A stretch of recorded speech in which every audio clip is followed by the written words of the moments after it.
Welcome back to Faywatch.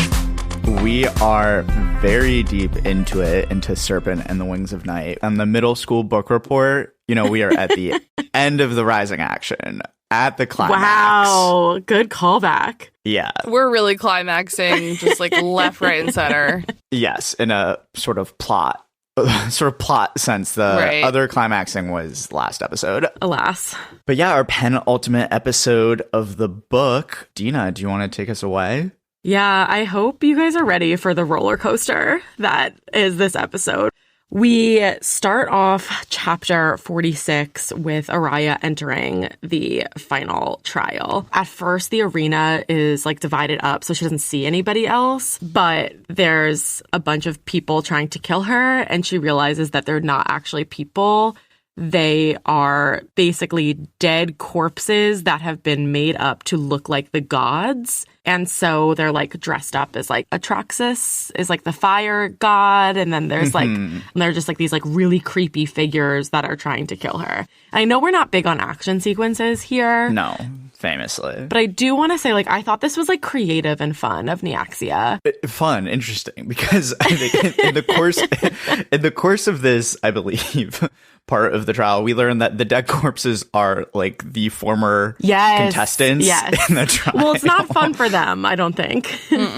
But you have to admit there's like an aspect of theater to it, Yeah. Yeah. Well, yeah, they're puppets or whatever. I just wanted to observe that she is so sort of fixated on walls that she like comes into the arena and has to roll out of the way and slammed against a wall. No, not a wall, a door. But she just has walls on her mind. Wow, good catch. She really Thank you. Can't stop thinking about walls. Poor Araya. Anyway, so she, kills all the fake god corpses, people, and then she kind of like leaves. Sorry. Okay, go ahead. Sorry. Did you catch that one of the goddesses was Ix? I did, yeah. Were her tits out? Goddess of sex and fertility, arrows, plant seeds, and wombs. It doesn't say, but one must imagine, right? Or at least like they're presented in a way that they're very much... They're like fulsome. Yeah. A pleasing reanimated corpse chest. Jesus. Books is buxom? Is that a word? Buxom, yeah. I think it might be. That can be applied to breasts? Maybe. Yeah, I think it's primarily applied to breasts. Wow. Wow, So, good buxom. vocab there, Will. So that's your SAT word of the day, listeners. I will say this is super like creepy and weird and everything, but it did also make me think about book 2 and whether or not we're going to actually get to meet some of these other gods in book 2 and not just reanimated corpses that are basically puppets of them. So we'll see. And if we meet Ix. Ideally Ix, yeah. Only time will tell.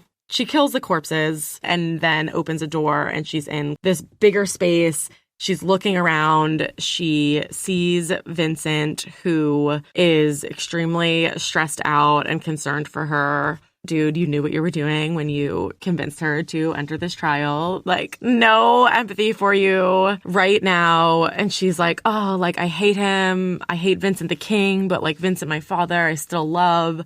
So blah, blah, blah, complex daddy issues. We get it. Et cetera, yeah. Now, here's the part that I am kind of still pissed about, I'm going to be honest. Ibrahim comes out of his little mini god fight. He shoots an arrow at her and she kind of dodges it. Ibrahim is looking very bad. I didn't even realize this until I went back to reread, but he like lost an eye. So he has one eye, one leg is like fully mangled. We know from the last trial, like his wings are all fucked up. And the crowd is essentially laughing at him because they pity him. He and Araya have this conversation where he asks if she pities him and she's like, don't let the crowd mock you, like you need to go down fighting. And so then they have a fight for a few seconds or a few moments and she kills him. And then he says, I'm glad it was you. Yeah. Which, maybe it's a different culture, the different cultures have different sort of relationships to death and whatever. But yeah, it felt very Ibrahim exists for the purpose of Araya. Like, Araya has main character energy, which, in her defense, she is the main character. Right. Technically speaking. Right. But from But you know what I'm like saying? a narrative perspective, Yeah. Yeah. maybe What were we something in book 2 will give us reason for him. Like maybe there'll be more backstory or something with his family or I don't know, something. But I'm just like, why did you give us enough to like this character, but not a ton to really get to know him or give him reason to be there beyond showing us that not everybody in this tournament is evil and then having him die? Also, like, what a sad life he lived. Because Yeah. I don't even think they really had a conversation ever. They maybe said hello twice. And he's like, wow, I'm so glad you're the one to kill me. Right. My good friend who I've never exchanged 3 sentences with. Right. Ibrahim deserved more. Yeah, he did. Rip. Rip. Well, 2 more of the doors open and Rain and Angelica both come out. There's a moment where the 3 of them are standing there and it's like, okay, like, is anything crazy going to happen? Is there going to be like a beast or whatever? And then they kind of realize that there's no more of that and that they just have to all kill each other. And so Angelica fully lunges toward Araya and is ignoring Rain. Like, Rain keeps trying to be like, no, like, look at me over here, like, fight me instead. And Angelica's really ignoring him and is only going after Araya. And Araya is wondering if this is because she blames her for Ivan's death, which doesn't make sense because Rain is the one that killed Ivan. Right. But then I was like, oh, is it because, like, Ivan was, like, her lover? And so she's like, Rain, I'm going to kill your lover? Yeah, unclear. I don't want to cause offense, but I feel like this battle sequence really reaffirms our decision to not focus in detail on these because it just made no sense at all. Rain is this amazing, brilliant fighter, but Angelica can kind of just like, you know, has like one hand out on his head and he's like trying to punch her and like missing like a fucking cartoon or Right, something. like she's just like And, carrying like, him and then like while she's also like fighting, like it just doesn't make any sense at all. right, like if it's 2-on-1 and Araya and Rain are like actually these great fighters who work super well together, this wouldn't maybe be happening. But I do think this is actually probably a reference to the fact that Angelica has some kind of like agreement with Septimus. Right? Like there's some kind of like thing, which we'll get to. Right. But then Angelica cuts Araya and then is like using her like blood magic to like make it all painful. And she's about to kill her. Araya looks at Rain. He's looking at the crowd. He's like kind of having a conversation with somebody in the crowd. Instead of looking at his lover, she's about to die, which is rude. She's like, what the fuck? Like, you're not going to like she's gaze like fairly longingly at sort of me as I miffed die? about It's so rude. I'm sorry, I can wait. You seem busy. Like passive aggressive, even in death. that would be me. It would be that. I girl. respect Yeah. it so much. Totally. But so then he like nods at the crowd, and then Angelica looks at the crowd and kind of like falters and steps back. And Araya doesn't know what's happening, but she just kind of takes her moment and stabs Angelica. At this point, Angelica just gives up and does not fight back at all and just smiles at her and says good luck, which feels very creepy to me. So now it's just Araya and Rain. Rain is looking like such a little hot snack warrior, right? He's like covered in blood and sweat and like things are like he's just like cold-hearted warrior. Wow. Hot snack, Dina. That wasn't Well, like she's where like, I he went looked to, like, but you I know, this, like, respect that for you. Cold-blooded warrior, blah, blah, blah. And in my head, I'm like, hot. Yeah. Yeah. But she's like, behind his eyes is the soft lover boy who was smooching her like just that morning. And so she's like, for a second, I thought about throwing down my weapons. But then it's like, no, both of us had given up too much. And so now I guess we're just going to have to fight to the death.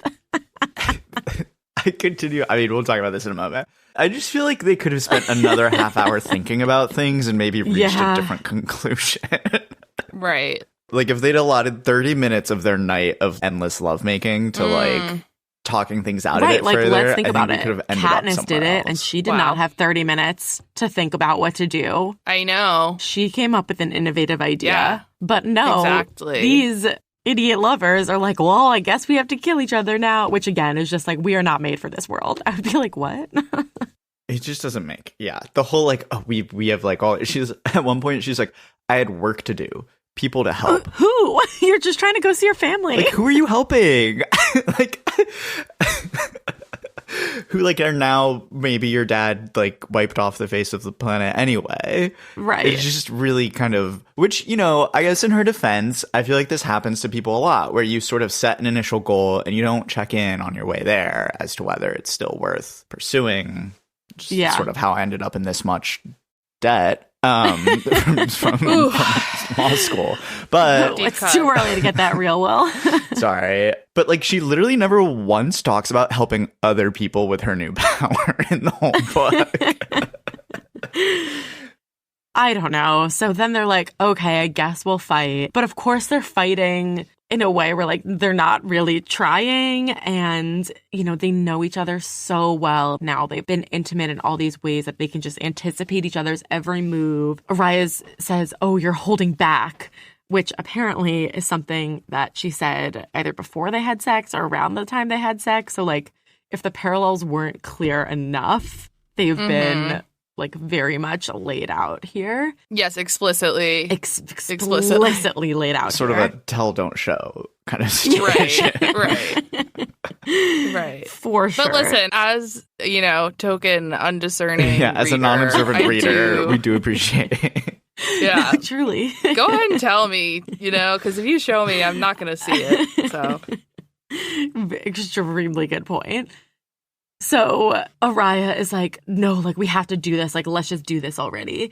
And so then he says, as you wish, and charges at her with his Asteris, which, rude, but also, what were you doing this whole time not even using your Asteris? This gets back to our conversation around, like, magic and, like, when you use it and when you don't. And yeah, and now Asteris went from being like, you die instantly, to this whole fight she's just constantly getting hit by Asteris, and it's, like, uncomfortable. Well, it does say two things. They do say that, like, he's weak from fighting, so it's not as strong as it would be. And two, she has her Nightfire, which is supposed to, like, make his flesh go away and just be left with bone, right? Right, exactly. And so she has a Nightfire, he has a Asteris. So I'm picturing, like, a kind of, like, silvery blue ball, then, like, the, like, black and gray ball that he's in. You know what I mean? Like, get yourself some, like, anime, like, visual. Oh, sorry. Well, you can't do that in your brain, I guess. But, like, theoretically. Oh, no. But think about it. Think about it with words. Yeah. So I'm picturing, you know, when people have the wands with the light or the lightsabers and the two magics are meeting. Right, yeah. I feel like that is a constant magic thing, like the magic. Or, like, kind of canceling each other out. Right, yeah. So there's, like, a lot of magic. They're fighting kind of brutally, and somehow she pins him to the ground and has her blade at his chest. This is when I'm like, okay, he obviously let you do that. Let's be real with ourselves. But she's like, how did I get here? And he, of course, says his classic line. He looks at her and he's like, oh, there she is. And Araya realizes that this entire time he was just baiting her so that she would come at him full force and actually try to kill him. She's like, I can't do it. Can I do it? I don't know. And closes her eyes. And she has the dagger or sword or whatever at his chest. And somehow he gets stabbed, but it's unclear if she did it or if he stabbed himself. Right. But anyway, first huge, like, roller coaster moment. It's like, oh shit, like, Rain's dead.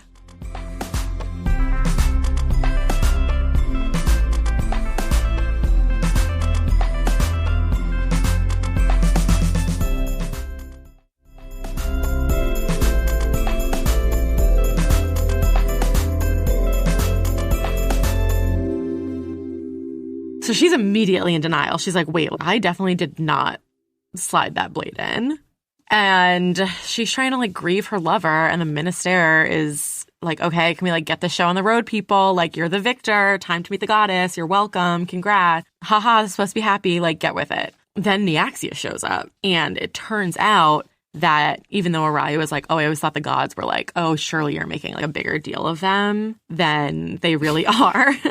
I thought this was funny, too, because, like, her father was like, yeah, I met Nyaxia, the goddess. And it seems pretty clear Nyaxia just, like, can show up. I, like many people, perhaps am skeptical of deities in this life. But if I had such direct evidence, I think maybe I would be less skeptical. Yeah, totally. And, like, all of a sudden she's like, I ache to touch her skin. I would have died for her. I would have killed for her, like, the second she looks at her. So this is, like, top tier goddess level power. Neaxia is surrounded by these tendrils of night, and there's a curtain of night, as it's called, like, around her body, and her body is kind of silvery. And of course, she has black eyes. Yeah. Which is like giving villain, if we're being honest. Yeah, Right. but also... She's I mean, like I love mommy of the vampires, so she's going to a be... hot goddess of death. Right. Is Right. kind of a vibe. Right. I feel like the long black hair is always a classic female villain vibe. Here's a fun little moment. Neaxia looks at Araya, and then she goes to Vincent and says, "Oh, she has your eyes," which is like, again, this is some I real missed that. explicit foreshadowing Yeah, that I missed. Yeah. that I definitely missed the first time, for sure. Neaxia asks Araya what she wants as her gift. Araya is grieving. She's overcome with emotion. She can't even think straight. And Neaxia, I guess, can hear her thoughts because she says to her, "I know what it's like to lose half of one's soul. And maybe it's a good thing because a dead lover can never break your heart." So we are layering on the foreshadowing. And like imminently. Like imminent. Right. This is like a short-term foreshadow. Right. But Araya does not pick up on any of this foreshadowing. She does not. She's just like us when we're reading the book for the first time. And she so really needs to be hit over the head with something before it kind of registers. Yeah. Even though God bless her. she's very observant in other ways, I guess, when her life is very imminently threatened. But alas. Yeah. She's going through a lot at this moment. Yeah. Yeah, she is. Anyway, she doesn't know what to do. And then she kind of realizes, and she looks right at Vincent as she tells Neaxia, "I wish that Rain had won." And Neaxia just laughs at this, which I kind of love. Like, she's so chaotic. She just is like, the chaos of it she's all. living for the drama. Neaxia is like, "Oh, as you wish. Like, sure, no problem." Araya thought something big would happen, but turns out, fate changing is a subtle beast, and it's like the wind changes slightly and it's a little bit cold. And then all of a sudden she's holding the blade that she had stabbed Rain with, and Rain is now alive. So, Amazing. Yay, that lasted He's about back. a chapter and a half.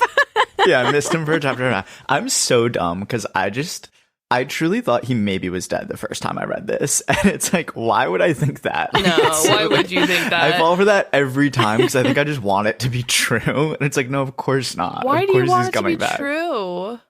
Just because then it's like, oh, there's real stakes involved. And Right. instead it's like, okay, JK, they can both win. Well, But the stakes, I guess other stakes are forthcoming. Oh, yeah. totally. But well, I sometimes have that too. And I'm like, wait, but what could possibly happen now? Because they really said he was dead. And like, I'm not even logically thinking like, there's a god there. She can obviously, you know what I mean? In my head, I'm like, but how could they possibly like come a back literal from this? Deus ex machina is Right, present a to sort of Deus solve has X the machina. Yes. Yeah. I did not have the same concern or the same thought. In fact, I did not even need to read ahead to make sure he was going to be alive because I knew he was. I knew we weren't done with him yet, so I wasn't too worried. I was still emotional, but I was like, it's okay. It's Right. Okay. Can I just say though, we can maybe come back to this, but I'm kind of like, did you have to wish that he won instead of you? Like, couldn't you have just wished that he was alive and then you would still be Right. the winner? Like, again, yeah, some planning. some foresight here. Okay. So Rain wakes up. He's like, what the fuck? Looks at Araya and says, what did you do? Neaxia is like, okay, and we're back. Like, rise, Victor. What do you want your reward to be? Since I'm just giving out rewards now.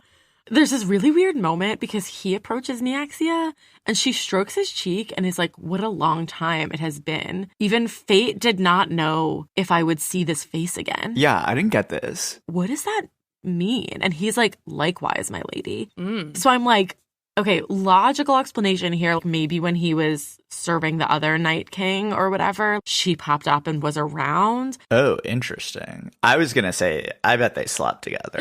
Oh. Don't you dare! I bet they did. Wow, you can see like Rachel's jealousy already. I'm like fuming. I have chills. I'm so upset. I literally have chills. I'm so angry. And you know what? That thought crossed my mind, but I was silent about it. I was like, shut up, you sicko. Like, that's not, don't bring that up because no. And then, but I'm glad you put that out there. I think they maybe did. I mean, I will just note for next episode that this is not addressed. And he does a whole like, okay, let me finally explain everything to you. Yeah. And it just seems like there is still some withholding going on. Wow. Is it a plot hole or is it withholding? We'll have to stay tuned for book 2 to find out. Hopefully there's like a list of things that I need in book 2 to be answered. Vincent at this point is freaking the fuck out, as he should be. Neaxia is delighted and is having so much fun with all this chaos. Araya looks at our shady boy Septimus in the crowd, and he also looks happy, which is a bad sign. Right, which is weird because his ostensible champion died mere moments ago. Right. Rain looks at Neaxia and says, 200 years ago, you granted the winner of the Kajaria a wish. You sealed away the power of the Rishon Nightborn King. I wish for that power, my lady. I wish for it to be restored to me. Raya's like, what the fuck? What do you mean restored? Neaxia, again, is just like laughing, having the time of her life, and says, I wondered when that would happen. And then said, okay, like power restored, and then calls him the turned heir of the Rishon King, again, in case it wasn't clear enough. Mm-hmm. At this point, all the Hiaj vampires in the crowd are realizing that shit's about to get bad, and so they're slowly backing away. Rain looks at Araya apologetically, which, again, we're going to get a lot of these fucking apologetic looks coming. But, you know, we got to hold strong here. Neaxia kisses Rain's forehead. Also, yeah, that does tell me that, yeah, they probably did hook up. And everyone feels this huge burst of power. The way Araya explains it is, like, you could always feel Vincent's power there, like, kind of like in the essence of the room. And now, after this huge burst of power, you kind of feel two of them in opposite directions. Rain goes near Vincent's little fancy box area in the crowd, and you can see his air mark. The light is burning through it, through his jacket, which I guess is shredded. You can see Rain's air mark, yeah, on his back. And it makes mention of how he tried to burn it off, but that didn't matter because now it's shining. Okay, great. Rain and Vincent, they're going to fight. Rain also has this moment where he's like, you don't even know who I am, do you? And then says he was there 200 years ago when Vincent killed everyone. Although, again, he doesn't explain exactly who he is or why he was there or what he was doing. 3 people are holding Araya back. She's freaking out. Rain grabs Vincent's throat. He's going to kill him. They have this little whispery moment. Vincent tells Araya to look away, but she doesn't. And then she watches as her little lover boy that she just brought back to life murders her evil Night King dad that she loves. We've all had some bad days, but this feels like a particularly bad one for Araya. It feels a bit traumatic. It feels pretty traumatic. So Rain throws Vincent against a wall, and he's basically dead/dying. And then Neaxia is like, like she whispers back to Araya, being like, a dead lover can never break your heart. I just told you this. Like, come you on. Fucking idiot. I'm glad we didn't belabor this fight, and it wasn't like another... No, me too. It wasn't like pages long. It was like, okay, we know what's going to happen here. Araya, because she has this moment of grief, is fully engulfed in Nightfire, and so everyone has to back away from her, and she runs to Vincent. His body is fully destroyed, but somehow he's still kind of alive for a hot second. She calls him a collection of destroyed muscle and tissue, which is horrifying. And so Vincent says, I'm so sorry, my little serpent. I was going to tell you. And then, of course, he's like nodding off like into the realms of death. And he's like, I love you. I loved you from the first moment. So many mistakes in the end. Never you. Then he dies. A few moments later, she says, I love you. And she's like, oh, but I said it after he died. Like, he'll never know. And then she's like, he was such a terrible person, but I still loved him. Aww. Sweet daddy issue, girl, forever. So she's really sad. She's guarding his body. She says, I did not catch this the first time. She's like, it's as if something had been ripped open inside of me. There was Nightfire everywhere. At this point, I'm like, oh yeah, like grief, right? Yeah. And so Rain eventually drags her back. He's like, he's gone. Come back to me. Like, yeah, babe, he's gone. No what? shit. You just like brutally murdered him. He's gone. Like, just what liquefied like him. what a passive way to say that sentence. Anyway, then he like smiles at her and he's like, you're safe. I was like, what? You're welcome. You were dead. You're welcome. What are you doing? His like, I feel like we've discussed his tactlessness previously in the book, and it just sort of really comes out here at the end. For sure. There are Rishon vamps everywhere with swords. Then Araya is like, I couldn't orient myself. Something felt so different.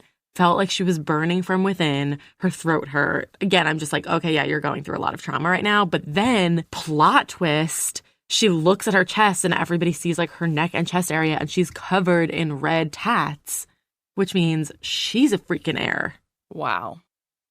It's like, okay, yeah, she really was his daughter. Yeah, I think we get that. We get that next ep. I mean, it is a little confusing because I guess Rain was not. We have some precedent for a non-biological connection to an heir, Right. and she was obviously his adopted daughter no matter what. Right, but combined with the she had your eyes. Yeah. I was going to And tell you. There was like that, I think we mentioned several eps back when she first goes to see Minister and he drops these like Oh, yes. little sneaky hints. And I think even Neaxia refers to her in this part of the book as like my daughter of the House of Night or something. Yeah, totally. So that was a bit of a roller coaster. As I said, Rain was dead, then he wasn't. Araya was the winner, then she wasn't. Vincent was alive, then he very much wasn't. Mm-hmm. Well, and there's like an ongoing coup. There's all this drama happening, and then at the same time, both some Rishan warriors, including Karis, who we don't care about, but Katora, who we do very much do care about, show up. Yeah. And I think importantly, many warriors from the House of Blood sort of show up to start massacring. Yeah. So now there's the a bit of a coup going on at the moment, and that's where we're going to leave you today. But first, I have an important question for both of you. Great, please. I'm going to pose it, and I want the first answer that comes to you. Okay? Oh gosh. Okay. I'm ready. Okay. You get one wish from Neaxia. What is it? Wings. It's boring, but I just want to be able to fly. I have these dreams. I don't really have nightmares, but I have frustrating dreams, and one of them that recurs all the time is I have the ability to fly. And then I lose the ability to fly because I like overthink it too much. Oh no. So I would want to be able to fly. And like remember how to on a daily basis. Right. Yeah. And remember how to. I'd love some Nightfire, gotta be honest. I just feel like Dina. some like Why? really intense magical power. You want to rot people's like not people, like, but just I people's guess flesh? No, I just want like some kind of magical power. I guess like I don't know. In this book, the only options are like Asteris and Nightfire. Can it be like anything from any magical book? Yes. Oh, then I want to be a shapeshifter. Okay. See, I conceived of the prompt sort of in a different way. I was more so thinking of it in like our world. Oh, doesn't really make sense since Neaxia obviously isn't. But I'm not gonna lie. When I posed this question to myself, the first answer, perhaps because of Will's earlier comment, was to be debt free. It's funny. After I said flying, I thought about that too, and I was like, to be rich, which is like when you're young, I feel like they teach you that's like the wrong answer. And and then you're in your 30s and you're like, no, that's the only answer. You're like, yeah, like I would like some amount of wealth actually would be quite nice. Right. That was really stupid. I fucked up my wish because like I just want my student loans canceled, but what if your wish could go like would be beyond better. that? What if your wish was like you had some kind fund. I want a trust fund. Okay, but what if you wish for some kind of power that would enable you to like get rid of your debt, but also you'd be able to do lots of other fun stuff? Like what? I don't know, like go into people's minds and like make them do That's frankly too much work. See, we were really ragging on Araya for kind of not phrasing her wish in the best way possible. And like, look at us. I really struggled with that. No, I've changed my wish like 5 times in the last 4 minutes. Okay, fine, Araya, wow, we take it back. Thank you for requiring us to, I don't know what the word is, like be empathetic. Yeah. For our girl. I have to point it out occasionally. Ugh, I'm sad Daddy Night King is gone. Yeah. Partly for like a thing I think we've maybe discussed mostly offline, but there just aren't that many side characters in this book that you get to know in any level. And so I'm sorry to, miss one. You know what I just realized at the end of this section? I had been wondering, what does the title refer to? But I guess, like, what's the serpent? But then... She's the serpent. Right. I just got that. To be fair, we've not been given a reason yet why she's the serpent, except for the fact that he calls her that as, like, a pet name. Yeah. Because when she was either 4 or 8 years old, she bit. Right. Yes. Yeah. Maybe there's more to it. Maybe not. I was like, is it because rain is treacherous and it's like a Garden of Eden serpent situation or something? Question mark, question mark. No. Septimus something, No, question mark. She's the she snake. isn't. She's Yeah, the Yeah. serpent. sort of. Yeah. We're sort of told that. Yeah. Sort of in text. Like multiple But- times. No, I'm kidding. But I love that you're really thinking about it. You're really casting your mind out and really considering. So I think that's good. No, yeah. I Thanks. think we're solidly in like sophomore year of high school English class right now. And I think that's great. Wow. We're going to leave you all there for now, but we will be back shortly to go over The falling action. the falling action, as they say. It's like on the chart, you know. 100%. it goes down. I never Yeah. had this chart, but it sounds right. Maybe to this me. was like I don't know. This Is was this like, just your one English teacher and like. and I think it was all middle school. I thought it was a universal thing. You had to like literally draw a chart of like Oh, yeah. I had the it. intro Yep. and the rising action, like the chart goes Yeah. up, the climax, the chart goes down, for the falling action. Yeah. But either way, there's going to be some serious fallout here with our enemies to lovers to enemies. And we'll see what happens. Feel free to follow us at FaywatchPod on TikTok and Instagram. You can email us also at faywatchpod@gmail.com. We accept glowing praise and constructive criticism by email. However, we would love to ask you to rate the pod 5 stars and just only say nice things there. Just be nice. Be our friend. Yeah, but you can hate on us. No, you're not going to hate on us. No. You can email us. I don't know that we can handle that, but we appreciate you and all of your thoughts regardless. Yeah, actually, just be nice. Just be nice on all platforms. Thank you. Bye, y'all.